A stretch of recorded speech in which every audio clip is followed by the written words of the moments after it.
രാഹുൽ മാങ്കൂട്ടത്തലിന്റെ കേസിൽ ഞാൻ അതുകൊണ്ടാണ് സാറിനോടും കൂടെ റിക്വസ്റ്റ് ചെയ്തത്. കാര്യം സമാനമായൊരു കേസിൽ ഞാൻ ആദ്യത്തെ പരാതിക്കാരിക്കെതിരെ ഒരു നിലപാട് പറഞ്ഞതിനാണ് അറസ്റ്റ് ചെയ്യപ്പെട്ടത്. അതുകൊണ്ട് പറയുമ്പോൾ എന്തെങ്കിലും തെറ്റുണ്ടെങ്കിൽ സാറിന് തിരുത്താം, എന്റെ പരാതിയും സാറൊന്ന് മെൻഷൻ ചെയ്യാം.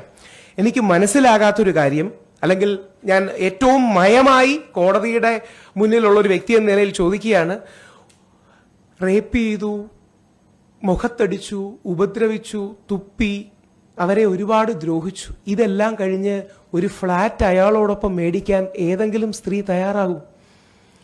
അതായത് ഒരു പുരുഷൻ ഒരു സ്ത്രീയെ ബലാത്സംഗം ചെയ്തു, മുഖത്തു തുപ്പി, അടിച്ചു, ഉപദ്രവിച്ചു, ഇതെല്ലാം കഴിഞ്ഞ് 3 BHK വേണോ 2 BHK വേണോ എന്ന് പരസ്പരം സംസാരിക്കുന്ന രീതിയിൽ ആരെങ്കിലും മാറും?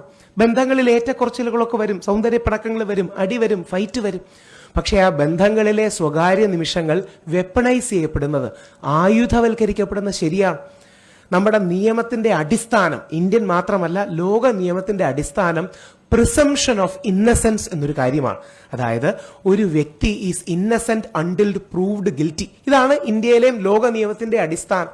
അപ്പോ രാഹുൽ ഈശ്വറിന്റെയോ രാഹുൽ മാങ്കൂട്ടത്തിന്റെയോ ബാക്കി ആരുടെയും സ്ത്രീപക്ഷ കേസുകൾ എടുത്താൽ ഇവിടെ നടക്കുന്നത് പ്രിസംഷൻ ഓഫ് ഗിൽറ്റാണ്. അതായത് ഇവിടെ പലപ്പോഴും A person is guilty until proved Innocent എന്നാണ് നമ്മൾ പലരും സമൂഹവും മാധ്യമങ്ങളും കാണുന്നത്. നേരെ തിരിച്ച് A person is Innocent until prove guilty എന്നുള്ളതാണ്. അയാളെ കോടതി കുറ്റക്കാരനാണെന്ന് വിധിക്കണമെന്നുള്ളതാണ്.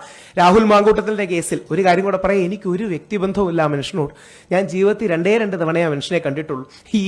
ഈ ഒരു വൈരുദ്ധ്യം എന്ന് പറഞ്ഞാൽ ഞങ്ങളുടെ പുരുഷ കമ്മീഷൻ ബില്ല് വരുന്നതിനെ തടയാൻ ശ്രമിച്ചതും ശ്രീ VD സതീശനിൽ ഇടപെട്ട് പുരുഷ കമ്മീഷൻ ബില്ല് ശ്രീ എൽദോസ് കുന്നപ്പള്ളി അവതരിപ്പിക്കരുത് എന്ന് ശക്തമായി അന്ന് സമ്മർദ്ദം ചെലുത്തിയത് രാഹുൽ മാങ്കൂട്ടത്തിലാണ്.